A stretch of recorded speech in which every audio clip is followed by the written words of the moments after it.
Bismillahirrahmanirrahim. Pada pertemuan hari ini kita sementara dan bacaan dan selanjutnya kita bahas masalah fikih dulu, karena kita akan bahas masalah tentang bulan Muharram. Memang setiap minggu kita akan bahas masalah fikih sama hadis. Tapi kalau kita ketepaan ono di bulan yang mulia, kita ketepaan di hari yang mulia, kita akan bahas tentang bulan yang mulia sama hari yang mulia. Dan pada kesempatan hari ini kita sekarang ada di bulan yang mulia dan hari yang mulia. Jadi syukur alhamdulillah saya dan sampeyan semua masih diberi kesempatan oleh Allah. Syukur alhamdulillah saya dan sampeyan masih diberi kesempatan umur sama Allah. Syukur alhamdulillah saya dan sampeyan masih dikasih kesehatan sama Allah. Sehingga saya dan sampeyan sekarang nututi masuk ada di bulan Muharram. Yang mana bulan Muharram ini adalah termasuk bulan yang mulia. Sebagaimana Allah berfirman dalam Al-Quran, Inna iddatash syuhuri indallahi 12 syahran fi kitabillahi yawma khalaqas samawati wal arda minha arba'atun hurum. Allah subhanahu wa ta'ala menciptakan langit dan bumi. Di dalam langit dan bumi ini terdapat 12 bulan dalam satu tahun. Dalam satu tahun, sebagaimana kita paham, sebagaimana kita tahu, di dalam satu tahun ada berapa bulan? 12 bulan. Di antara 12 bulan ini ada 4 bulan yang mulia. Dan ini sering saya bawa, sering saya bicarakan, sering saya bahas. Setiap satu tahun 12 bulan ada 4 bulan yang dimuliakan sama Allah. Yang pertama bulan Dzulqa'dah wis lewat.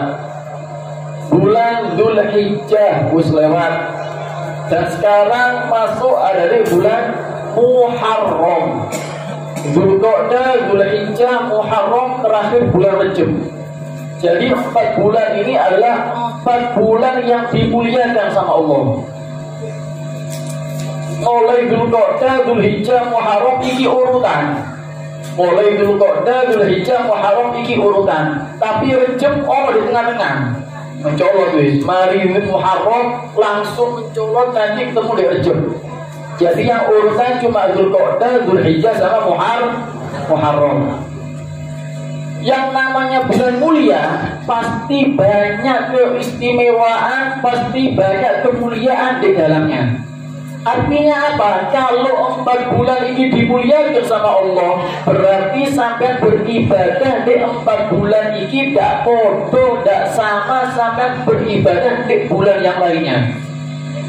Sampai baca Al-Quran di bulan Muharram tidak podo sampai bocor ambil di bulan selain Muharram. Sampai yang berzikir, sampai yang sholawat, sampai ibadah yang lainnya ada di bulan Muharram, Dzulhijjah sama Dzulqa'dah itu tidak sama bersama ibadah di bulan yang lainnya. Kenapa? Karena di bulan Muharram ini adalah termasuk bulan yang dimuliakan sama Allah Subhanahu wa ta'ala. Kalau kemarin kita bahas bulan Dzulhijjah, bulan haji, bulan besar, kemarin sudah kita bahas. Iku sing mulia ada yang 10 pertama. Dan ada hari Arafah, iku ibarat bulan Ramadan, iku Lailatul Qadar. Hari Arafah, hari ke-9 bulan Dzulhijjah. Nah sekarang di bulan Muharram, apa keistimewaan di bulan Muharram? Apa kemuliaan keistimewaan di bulan Muharram? Karena itu saya dan sampeyan sebagai umat Islam, tak ulangi lagi, harus paham, harus apal tentang bulan Hijriah. Kenapa? Karena bulan Hijriah ini adalah bulannya umat Islam, bulannya umat Nabi Muhammad SAW. mulai Muharram, Safar, Rabiul Awal, Rabiul Tsani, Jumadil Ula, Jumadil Akhir, Rajab, Sya'ban, Ramadan, Syawal, Dzulqa'dah, Dzulhijjah. Ini yang harus sampai hafalkan. Untuk Januari, Februari sampai Desember enggak. Itu bulannya orang kafir, bulannya orang Nasara, bulannya orang Yahudi. Tapi kita umat Islam, umatnya Nabi Muhammad harus hafal bulan Hijriah. Harus hafal keluarga di bulan Hijriah, anak-anak harus hafal tentang bulan Hijriah, supaya ketika kita punya acara, kita duwe ono agenda, ono acara yang lainnya, patokan itu bulan Hijriah. Tapi kan sekarang enggak nyata nih. Anak ulang tahun, yang diulang tahun ini bulan Masehi. Kadang subhanallah ke holy bapak ditebakno di bulan Masehi. Loh, bulan Hijriah itu daru lah lihat. Kadang kita nyelameti orang tua, nyelameti dulur, nyelameti siapapun sing digawe patokan itu bulan Masehi. Jangan lain iso dirubah.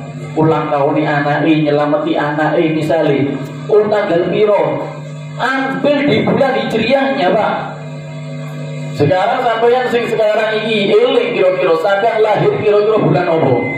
Ya paling area-area saiki sekarang ini sing kecil-kecil iki, sing cilik-cilik iki lah ditakoni lahir bulan apa? Agustus, Desember, November. Dah ono sing apal Sya'ban, aku Ramadan, aku Dzulqa'dah, aku Rabiul Awal, tidak ada. Kenapa? Karena ini yang terjadi. Kita tinggalkan bulannya Nabi Muhammad, kita gawe patokan bulannya Masehi. Nah, karena itu ayo mulai kita rubah. Di kalender tidak apa-apa, ada kalender Masehi, tapi harus ono kalender Hijriah. Sampai yang ngerti tanggal lahir anak, tanggal lahir dewi bulan Masehi, golek ono pisan tanggal lahir Hijriah apa. Sehingga kalau selamatan perubahan dari bulan Masehi dirubah menjadi bulan Hijriah. Ngeholi bapak tanggal piro? Oh tanggal iki bulan November, gantiin boleh ono. Tanggal iku kira-kira bulan Hijriahnya bulan apa? Oh ketemu bulan Dzulhijjah. Yes iku gawe patokan sekarang. Sehingga kita sebagai umat Islam, umatnya Nabi Muhammad tidak meninggalkan apa yang diajari oleh Nabi Muhammad Sallallahu Alaihi Wasallam. Nah sekarang di bulan Muharram ada satu hari yang mulia, Pak. Ada satu hari yang mulia. Di dalam bulan Muharram ada satu hari yang mulia, yaitu hari Asyura. Hari Asyura ini adalah hari tanggal 10 daripada bulan Muharram. Kok iso Asyura ini termasuk hari yang mulia? Kok iso hari Asyura ini termasuk hari yang istimewa? Kenapa? Karena di tanggal 10 Muharram, di hari Asyura itu banyak kejadian-kejadian yang dialami oleh para nabi dan rasul. 10 Muharram Asyura itu adalah kejadian-kejadian yang dialami oleh para nabi dan rasul. Yang pertama Nabi Adam. Nabi Adam ini diterima tobatnya sama Allah ada di 10 Muharram, Pak. Nabi Adam diterima tobatnya. Loh, salah apa Nabi Adam? Nabi Adam alaihissalam pernah membuat kesalahan, dibujui ambek setan, dibujui ambek iblis. Enak-enak meneng di surga ambek Siti Hawa, tapi ono iblis sing merayu, iblis yang menggoda. Hei Adam, panganan buah khuldi. Lek kon mangan buah khuldi, kamu akan menjadi malaikat, kon bakal kekal selama-lamanya. Koyo malaikat kon mari ngene lek mangan buah iki, hei Adam, ayo manganen. Tapi malaikat kon bakal kekal, gak kira mati, urip terus selama-lamanya. Mangan akhirnya Nabi Adam. Padahal buah khuldi ini termasuk buah yang dilarang makan oleh Allah buat Nabi Adam. Tapi oleh iming-imingan ambil setan dipangan akhirnya. Dan ketika itu juga Nabi Adam dan Siti Hawa diusir daripada surga. Gara-gara satu maksiatan tuh diusir ke surga mudun nganggu dunia. Ketika itu Nabi Adam waduh menyesal. nyesel, nangis, tobat, dan akhirnya tobatnya Nabi Adam diterima sama Allah ada di bulan Muharram tanggal 10 Asyura. Nah, Nabi Adam diterima tobatnya sama Allah ada di 10 Muharram. Karena itu iki bulan yang mulia ini. Tapi 10 Muharram sekarang insya Allah Rebu malam Kamis.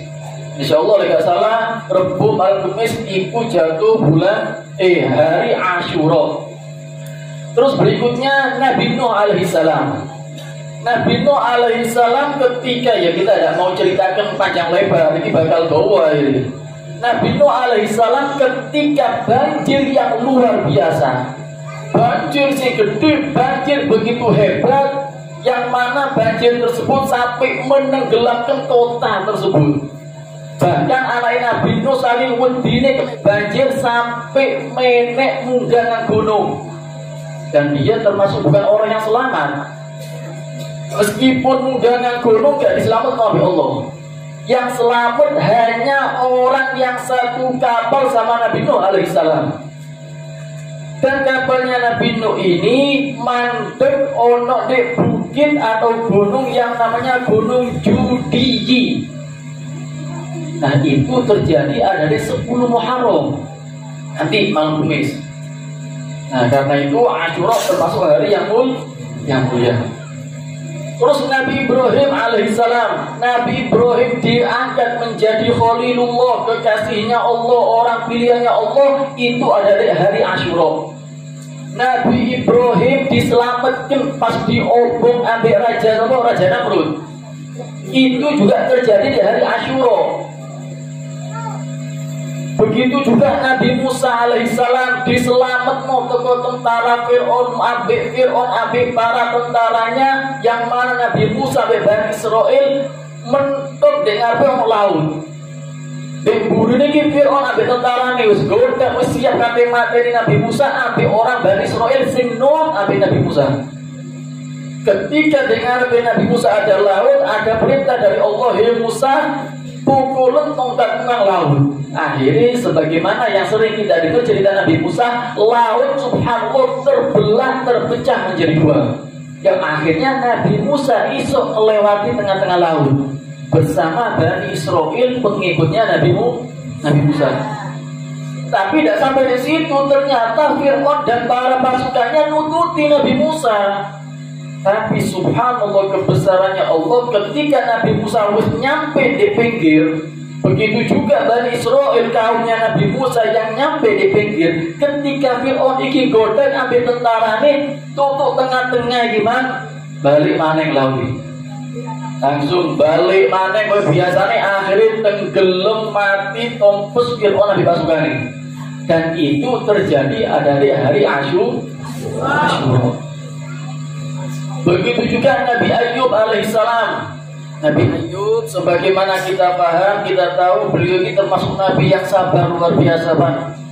Yang mana beliau itu diuji sama Allah, dua penyakit boron, punya luka Nabi Ayub alaihissalam, tapi dengan sabar yang luar biasa. Bahkan saking sabar iku boroke Nabi Ayub iku wake ulete. Sampai ketika ulere lugur iku dipilih didelek maneh ngaboroke. Saking sabarnya Nabi Ayub. Tapi Allah kasih kesembuhan kepada Nabi Ayub. Itu juga terjadi ada di hari Asyura. Nabi Yunus alaihissalam itu juga sebagaimana kita paham ceritanya. Nabi Yunus ketika dakwah di tengah-tengah kaumnya, Nabi Yunus ini gak diterima. Kalau si nurut sampai Nabi Yunus, akhirnya oleh bahasa kasar saya ngambul. Begitu Nabi Yunus ngambul, dia melarikan diri. Akhirnya dia nyabrang ke satu laut, numpak perahu. Dan di perahu tersebut ada beberapa orang. Perahunya cilik. Perahu ini tidak kuat kalau sampai nanti gowo beberapa orang termasuk Nabi Yunus tidak kuat. Akhirnya satu perahu ini sepakat, perahu ini cilik, sing numpak akeh. Iki lagi terus tidak kuat ini. Iso-iso perahu nyelem, kita tenggelam kabeh, kita nyelam kabeh. Salah sisi dan salah satu di orang sing numpak perahu harus nyemplung laut. Sing numpak perahu harus yopo carane metu, harus nyelam laut. Wis gak harus selamat apa ndak paham wis. Yopo carane diundi. Subhanallah pas diundi sing metu Nabi Yunus terus. Wah, tidak percaya gitu, dari lagi. Pokoknya ketepaan Nabi Yunus ini. Diundi lagi, Nabi Yunus mana yang metu? Diundi betelu, Nabi Yunus yang metu. Wis jelas bisa. Iki diundi bala-bala sing metu kok namanya Nabi Yunus. Akhirnya Nabi Yunus yang keluar perahu tersebut jegur nyelem orang di laut. Dan dengan takdirnya Allah langsung diuntal Pak ikan paus. Bab ilhud Nabi Yunus diuntal, akhirnya masuk ada di dalam perutnya ikan paus. Bagaimana Nabi Yunus ketika itu masih di jero wetenge ikan paus tidak mandek berzikir memohon kepada Allah sebagaimana zikirnya kita paham, subhanaka la ilaha illa anta inni kuntu minadz dzalimin. Dan ditakdirkan Allah metu dari perutnya ikan paus terjadi di hari Asyura. Allah takdirkan Nabi Allah Yunus keluar dari perutnya ikan paus, itu terjadi ada di 10 Muharram atau hari Asyura.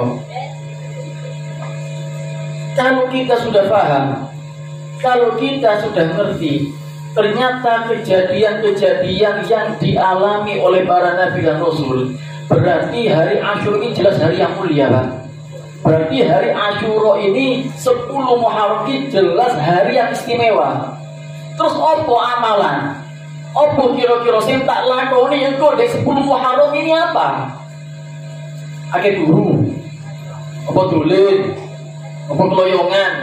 Apa amalan yang saya lakukan nanti ketika 10 Muharram atau hari Asyura itu? Disebutkan ada 12 amalan yang kita lakukan nanti di hari Asyura. Tapi yang paling hadis, yang paling sahih, yang paling hasan, yang datang dari Nabi Muhammad langsung cuma 2 amalan.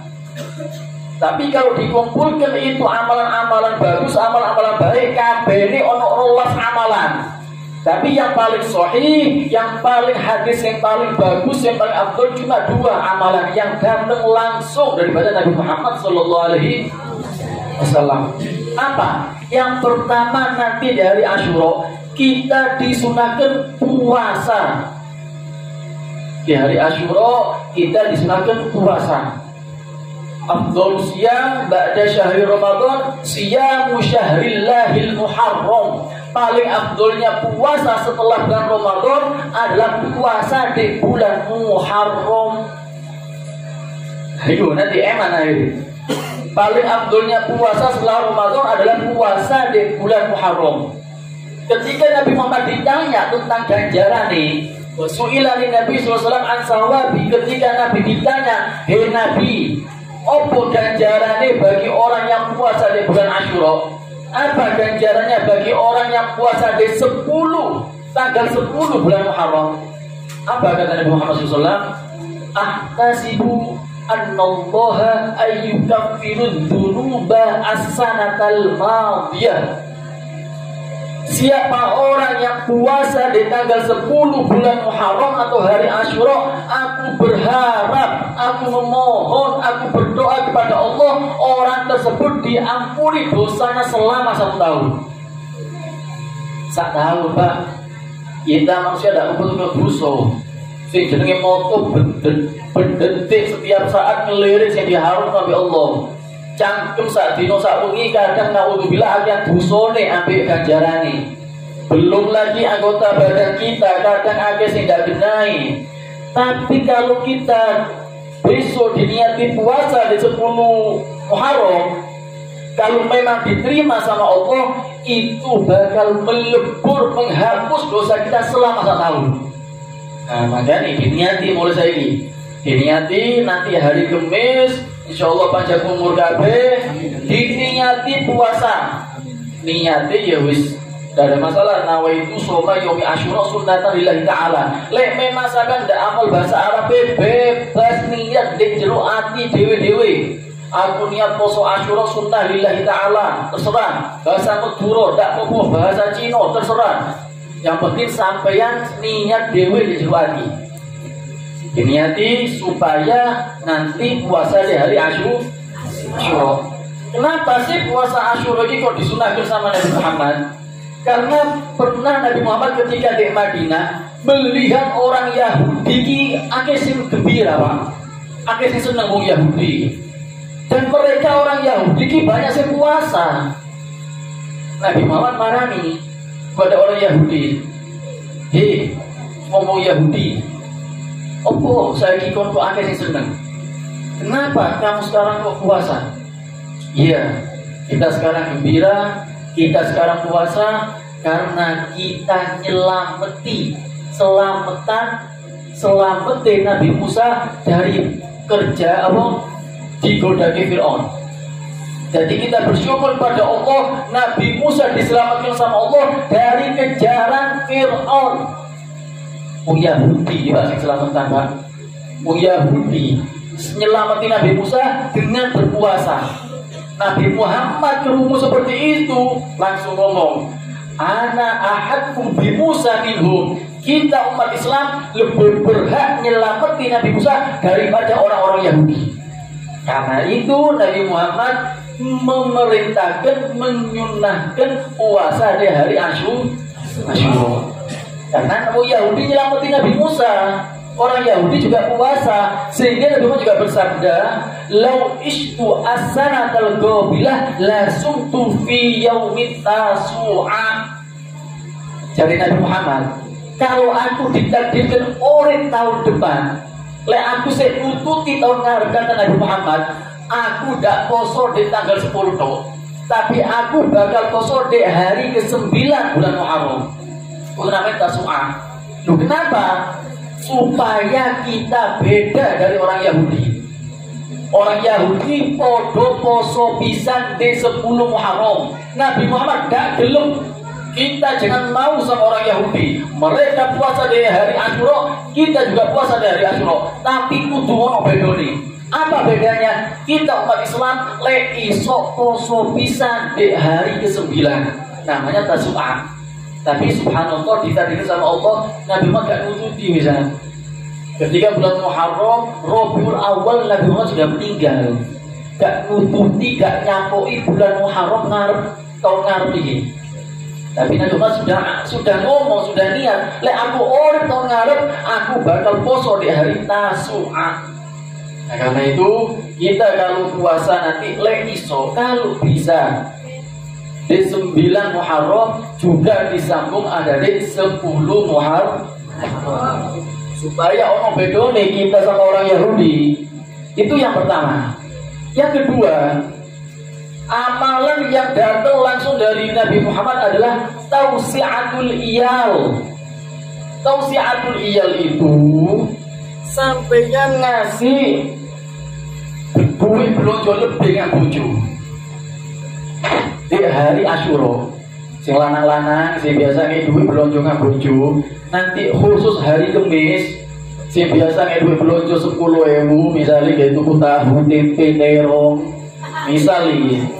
Nanti hari Kamis, hari Asyura tambah no 50.000 kilo deh gawe gule saiki. 50.000 1.000 deh gawe sate. Nah itu sunnah tausi'atul iyal. Lek mampu, lek orang duit, lek gak orang duit ya jadi paksa. Waduh, lek ngono aku tak ngutang aja, gak usah ngutang. Lek ngono tak nyolong aja, pemaling nyolong. Jangan. Kalau sampai yang mampu, disunnahkan tausi'atul iyal, ngasih duit belanja lebih kepada istri.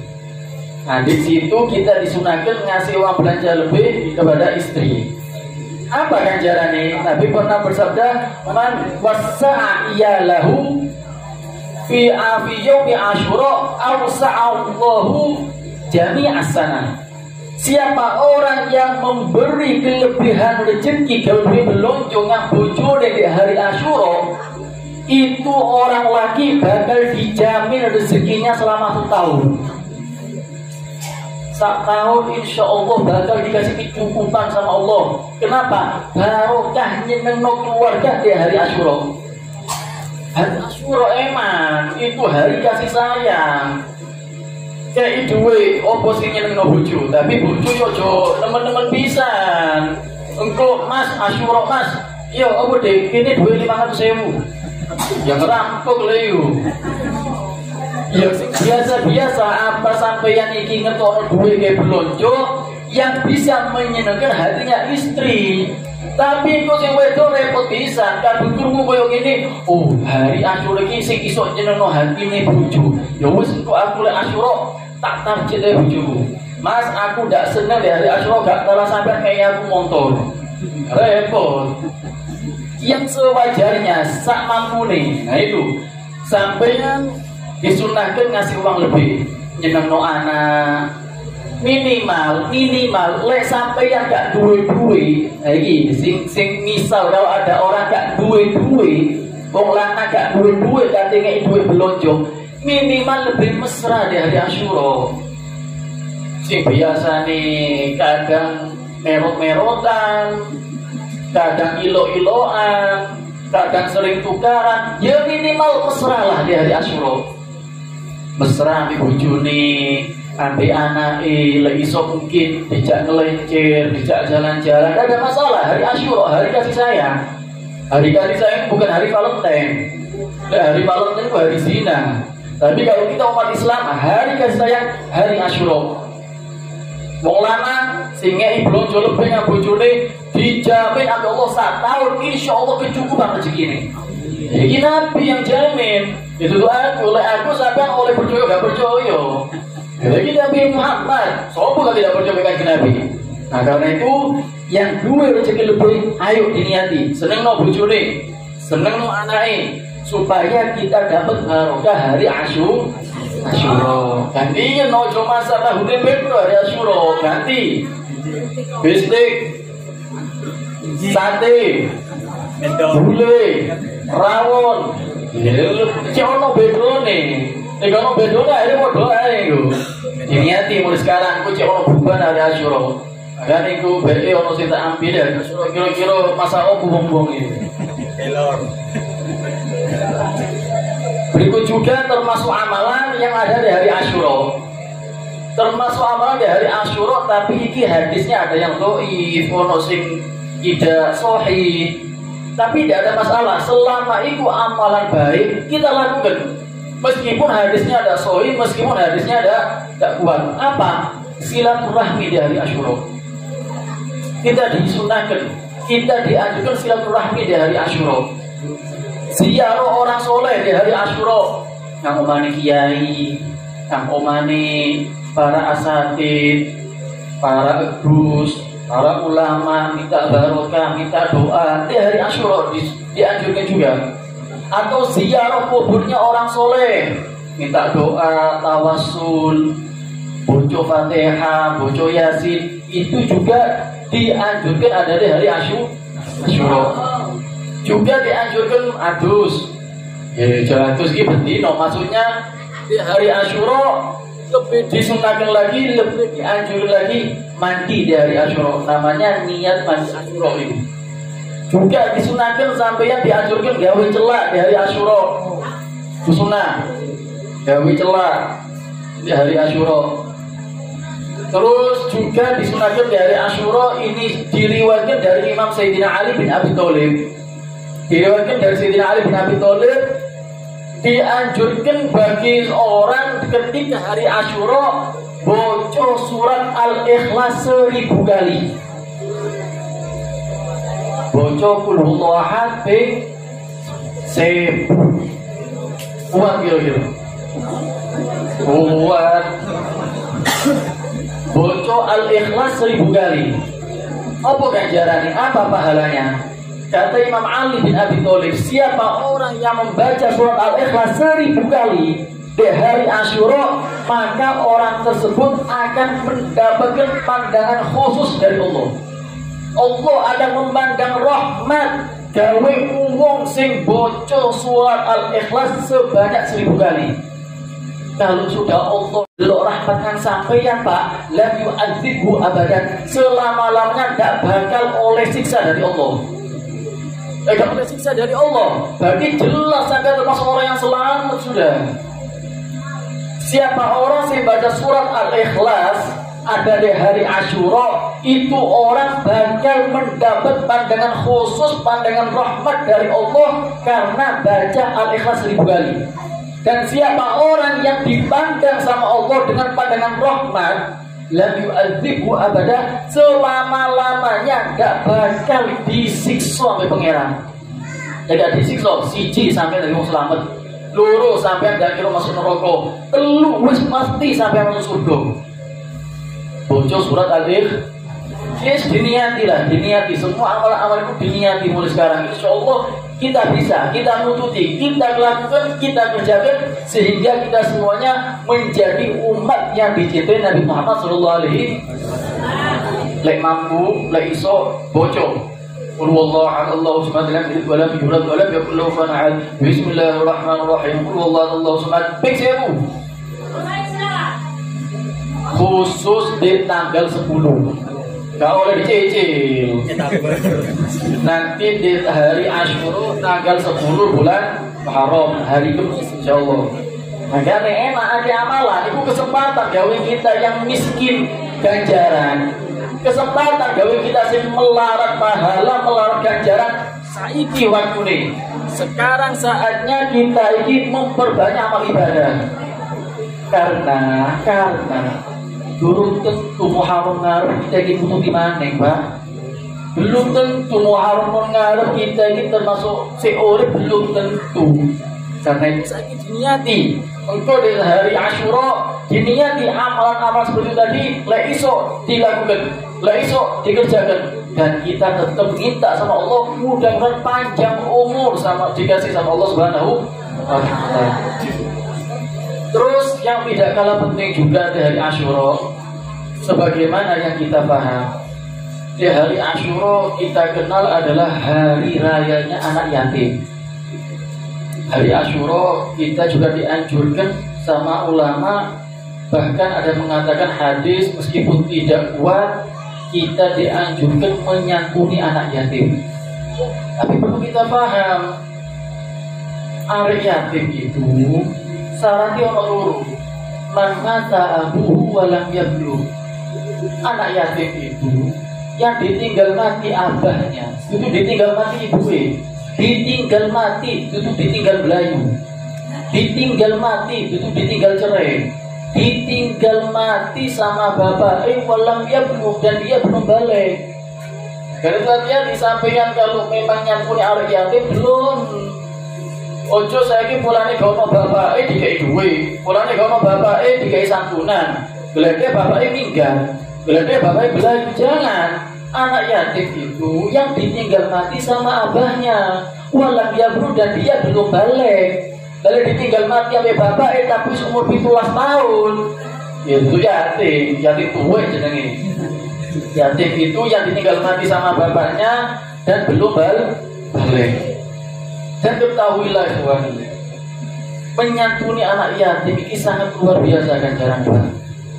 Sing ganjar langsung, yang ngasih pahala langsung, sing berterima kasih langsung itu Nabi Muhammad SAW. Karena anak yatim itu setelah dia ditinggal mati sama bapaknya, bapaknya langsung Nabi Muhammad SAW. Ditinggal mati oleh bapaknya, iki anak langsung dari anak Kanjeng Nabi Muhammad. Karena itu Nabi Muhammad dijuluki Abul Yatama. Nabi Muhammad itu dijuluki Abul Yatama, bapaknya para anak-anak yatim. Jadi kalau kita ini yang ngaku cinta kepada Nabi Muhammad, kita sayang bangga kepada Nabi Muhammad, yuk kudu cinta pisan ambil yatim. Kenapa? Anak yatim ini adalah anaknya Nabi Muhammad SAW. Kalau ada sing tanya, pulau apa sih? Tadi nyari yatim, opo ganjaran dengan nyari yatim itu? Ganjaran orang yang ngasih anak yatim dibarengi masuk surga dengan Nabi Muhammad. Nabi Muhammad sih ganteng masuk surga, Bapak. Dalam hadis ada ana wa kaful yatimi kahataini fil jannah aw wa fi riwayatin hakadha fil jannah. Aku ini bersama orang yang menanggung anak yatim, menanggung, nyantuni, merahmati anak yatim kahataini. Nabi Muhammad ketika mengatakan kahataini mengisyaratkan dua jari nih, Pak. Jari telunjuk atau jari tengah. Saking cedeke kahata ini fil jannah, seperti ini nanti di surga. Berarti nanti orang yang nyantuni anak yatim, yang kasih sayang sama anak yatim, yang menanggung biayanya anak yatim, nanti sama Nabi Muhammad digandeng masuk surga. Kurang oboi. Dan ono ganjaran yang lebih hebat kecuali digandeng Nabi Muhammad sampai masuk ke surga. Gambaran nih gampangannya begini. Saya punya anak misal umur 5 tahun atau 7 tahun. Sampai yang singkir tuh anak saya, oh ya Allah, anaknya mati misalnya dia duit. Jadi arek cili, sampai yang ngei duit, arek cili langsung belayu, langsung ngaku tuku jajan. Orang langsung balik, gak ngomong opo-opo, gak ngomong terima kasih, gak ngomong opo. Jadi arek cili, gak bisa berbalas terima kasih ke siapa, gak iso. Tapi saya sebagai orang tuanya, saya sebagai bapaknya, lek itu ono wong sing ngei duwe kan anake, saya terima kasih. Tuh, terima kasih ngerepotin sampai iki cek kula ngei duwe. Oh, ndak ada apa-apa, cuma sedikit dok. Yang terima kasih orang tuanya. Begitu juga anak yatim. Ketika sampai nyantuni anak yatim, mungkin anak yatim tersebut tidak bisa berterima kasih, Pak. Dan kita tidak mengharap terima kasih, belas kasihnya dari anak yatim. Tapi yang kita harap adalah balasan dari Nabi Muhammad SAW. Memang anak yatim ini tidak bisa berbalas terima kasih, tidak bisa ngomong syukur, tidak bisa ngomong terima kasih. Tapi yang kita harapkan langsung balas adalah Nabi Muhammad SAW. Tapi sebaliknya, bahaya. Makanya anak yatim itu kadang bisa membawa rahmat, kadang bisa membawa azab. Hati-hati, Pak. Kalau ada anak yatim ternyata agak direken, dilantarno, dia bilang kadang disentak, diseneni, diusir, disiksa. Apa? Ini bahaya. Al-aitalladzi yukadzibu bid-din. Tahukah kamu siapa pendusta agama? Kata Imam Sya'rawi, dak ono wong sing nglakoni maksiat kecuali paling hebat dicap sebagai pendusta agama. Iki wong ahli maksiat yang paling top iki. Di Al-Qur'an dicap sebagai pendusta agama. Siapa? Fadzalikal ladzi yadumul yatim. Dicap sebagai pendusta agama, Pak. Ono arek yatim gak direken, gak dirahmati, gak dikasihi, mari ngono wis diseneni tok, mari ngono diusir, dibentak. Dia termasuk pendusta agama. Dialah pembohong, dialah pendusta agama. Seperti contoh sampean misal duwe kiai. Oh, iki kiaiku, iki guruku iki. Tapi ketika kiai tersebut duwe anake dolen, sampean ngaku iku kiai ini sampean. Ngaku iku gurune sampean, tapi anaknya kiai tersebut ketika dolen kate nyebrang, sampean ono di pinggiri. Ketika sudah motor lewat, gak ditulungi hari di jano sampai keserempet sepeda motor sampai tidur. Akhirnya kiai tersebut iki marani, lucu. Kau jari ngaku muridku, jari aku kiaimu. Kau kan paham iki anakku. Opo kok gak dianterno, kok gak diseberangno, kok gak konreken. Wis, kayak gini kau duduk muridku kan. Kau duduk santriku kan iki. Kau ngakoni aku yaimu, tapi anakku kau jarno nyabrang gak dituntut sampai ditabrak. Begitu juga Nabi Muhammad. Kalau kita ada anak yatim tonggone kita, dulure kita, atau di tempat lain, kita paham, kita ngerti, gak direken, subhanallah. Kita duit rezeki lebih, kita punya uang yang banyak, tapi anak yatim gak dibiayai, anak yatim gak dijamin, anak yatim akeh sing kelaparan. Dia paham, ngaku nabiku Nabi Muhammad Rasulku, Nabi Muhammad Nabiku. Apakah sampai tidak khawatir engkau di hari kiamat? Itu umatku kan. Loh, apa Nabi? Aku sholat kok. Loh, apa Nabi? Aku poso. Dari ku tonggomu ono sing yatim tidak kon reken.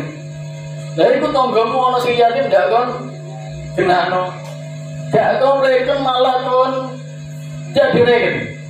Yang kita khawatirkan nanti di hari kiamat Nabi Muhammad tidak ngakuni kita sebagai umatnya. Nah karena itu kesempatan, makanya kadang orang yatim ini bisa membawa rahmat buat kita, juga bisa membawa azab buat kita, Pak. Itu hati-hati. Terakhir diceritakan ada orang ahli maksiat, kelakuan ini masya Allah, mabuk, judi, maksiat pegawaian wis. Sampai umum penduduk desa ini gak seneng, benci ngomong ini ahli maksiat ini. Gak semua mati si ahli maksiat ini, Pak. Ketika si ahli maksiat ini mati, jenenge wong wis kadung belis bisa, wis kadung benci bisa, gak direken jenazah ini, Pak. Gak ono sing nyolati, gak ono sing ngadusi, gak ono sing ngerawat jenazahnya, gak ono sing nguburi. Sampai bojone iki nangis, khawatir, sedih. Akhir si bojo iki mung pasrah. Ya wis, delek jenazahne mayite bojoku ono di perempatan Bu. Lek ono sing saged jam aja diurus. Lek ono bisa saged dinolah. Pasrah wis si perempuan ini. Dan ternyata di daerah tersebut ada satu kiai. Satu kiai ini puluhan tahun tidak pernah metu ke omah, Pak. Ibadah tuh, khusyuk, mempeng ibadah tuh. Puluhan tahun tidak pernah keluar daerah. Puluhan tahun tidak pernah metu ke kamar. Khulwat, uzlah, menyendiri beribadah kepada Allah. Subhanallah, metu kiai. Wah, gempa besok. Yai, metu. Ada apa Yai kok orang keluar sampean? Pasti kau kejadian sesuatu yang hebat ini. Sampean puluhan tahun tidak pernah metu kamar. Kok saiki subhanallah baru metu kamar? Ada apa Yai? Apa kata Yai? Saya balik-balik dapat mimpi oleh isyarat. Saiki ono waline Allah sing mati. Saya mimpi dapat isyarat balik-balik. Saiki ono kekasihnya Allah, orang yang dicintai Allah meninggal, mati.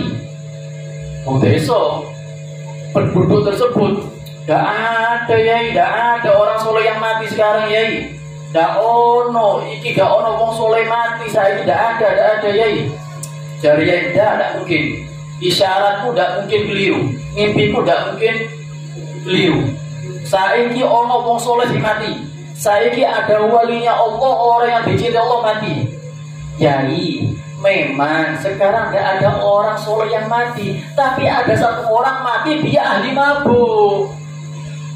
Dia itu ahli maksiat. Dia memang mati sekarang, tapi dia orang yang fajir, orang yang asi, dia orang ahli maksiat, Yai. Ya berarti iki lek ngono. Berarti ini orang yang soleh tersebut. Berarti dia orang yang dicintai sama Allah. Tidak mungkin mimpiku salah, tidak mungkin isyaratku salah. Akhirnya Yai rumah ke rumahnya si perempuan, bojone si masjid ahli maksiat itu tadi. Bu, mohon maaf. Apa sih kelakuan bojone sampeyan? Yo mabuk Yai, judi, maksiat terus bendino. Saya tidak tanya amalan jeleknya Bu. Yang saya tanya amalan bagusnya. Bojone sampeyan iki opo? Iya Yai, memang ada dua amalan sing dilakoni bojoku iki sing gak diketahui, sing gak dikeroni orang-orang penduduk desa itu. Ono dua amalan yang mana gak ono sing ngerti. Wong sak desa Sing ngerti cuma ahli maksiat, ahli mabuk, ahli judi, ahli togel. Tapi dua amal ini tidak tahu. Tidak orang sing paham. Apa Bu? Yang pertama, suami saya itu tidak pernah ninggal sholat 5 waktu, Yai. Dalam keadaan apapun, masih keadaan apapun, BND dalam keadaan apapun tidak pernah ninggal sholat 5 waktu. Istiqomah mulai lahir sampai saiki mati gak pernah luput sholat 5 waktu. Setiap waktu pasti langsung sholat. Itu yang dilakukan suami saya. Dan terus besok mabuk. Iya, mabuknya suami saya itu biasanya mari isya. Kalau dia mabuk mari subuh kuatir zuhuri teler, gak bisa sholat zuhur. Kalau dia mabuk iku asar kuatir maghrib teler. Kalau dia mabuknya maghrib tambah singkat waktu nih, akhirnya berdiri isya teler. Tapi dia biasa nih mabuk iku mari nih sholat isya bengi-bengi. Tapi ketika dia iku mari mabuk jam 2 bengi tangi, si orang ini bangun, ya Allah, kadang jadi wong teler mabuk sampai iki campur uyuh, kadang ngompol teler Pak. Tapi jam 2 malam dia tuh bangun, mandi, sholat tahajud, istighfar, minta ampun pada Allah, tobat.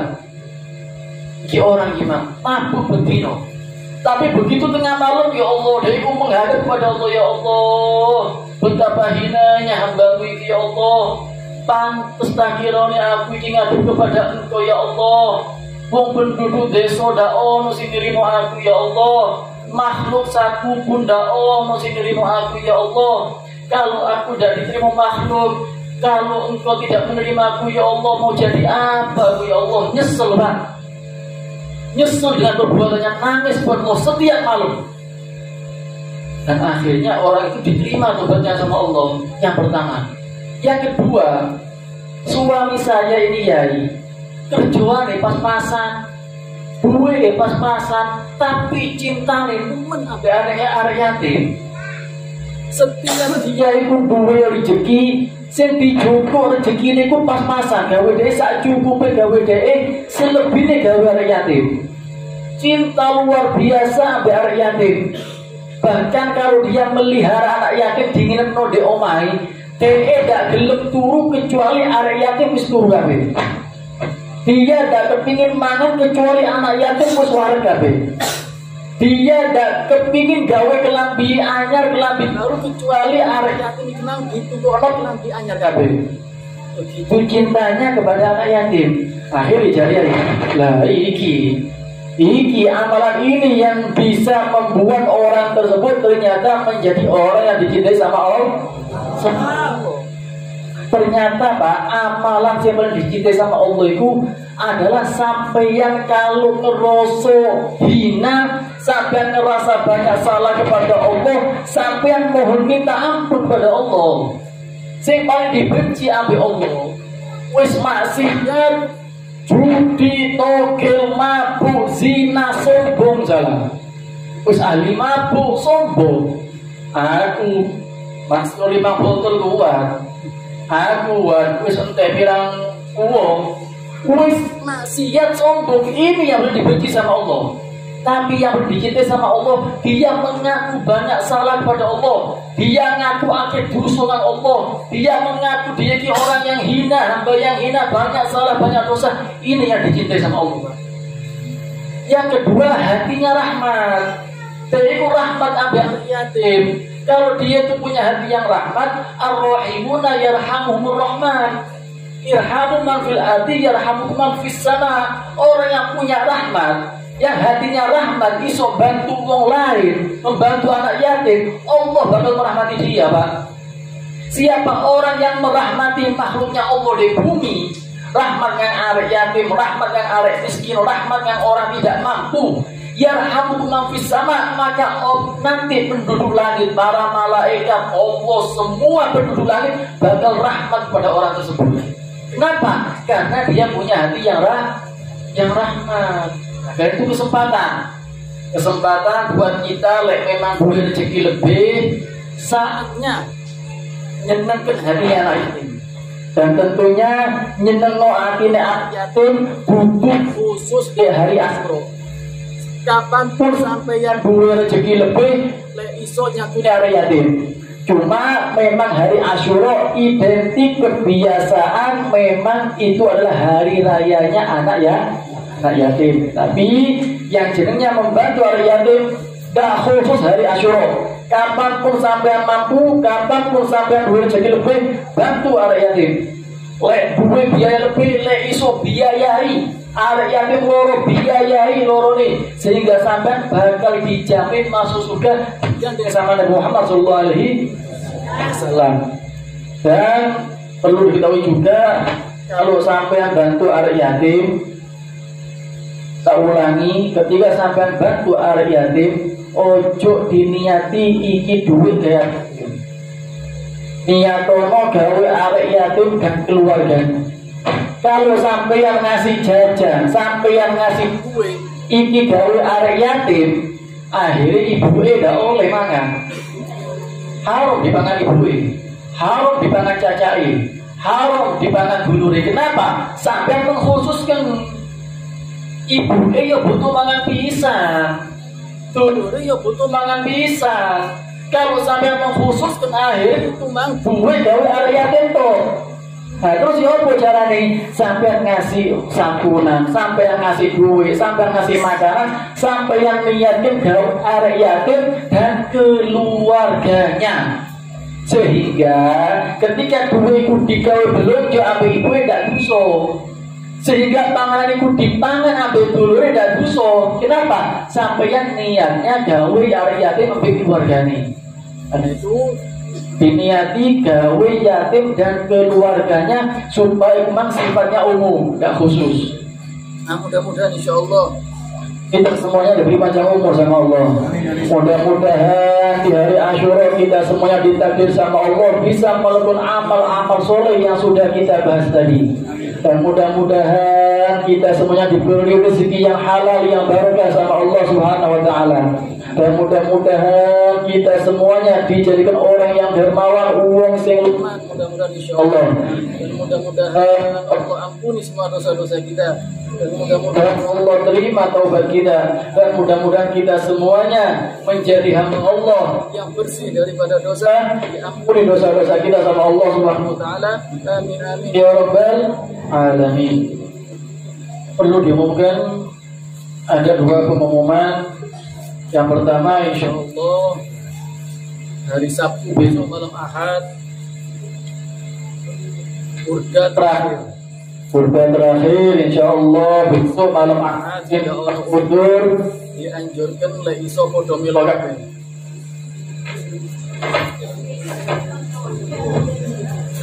Dianjurkan besok malam Ahad tidak ada udur itu burda keliling.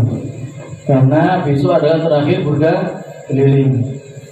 Terus juga insya Allah hari Jumat depan adalah Jumat Pon. Jumat Pon sebagaimana biasanya kita insya Allah baca maulid bareng, kita baca sholawat bareng, kita muji Nabi Muhammad SAW. Insya Allah diniati maulid saiki, insya Allah ditakdirkan hadir kabeh. Insya Allah panjang umur semuanya. Terus ambil kalau bisa ngejak koncone, ngejak dulure, ngejak siapa supaya bisa bergabung bareng. Insya Allah lek iso sih gak oleh rahmat itu sampean dong. Sampean ngejak orang, sampean dapat rahmat, orang tersebut juga dapat rahmat. Sehingga kita semuanya oleh barokah maulid, oleh barokah sholawatan insya Allah. Bismillahirrahmanirrahim. Alhamdulillahirabbil alamin. Allahumma shalli wa sallim ala sayyidina Muhammad.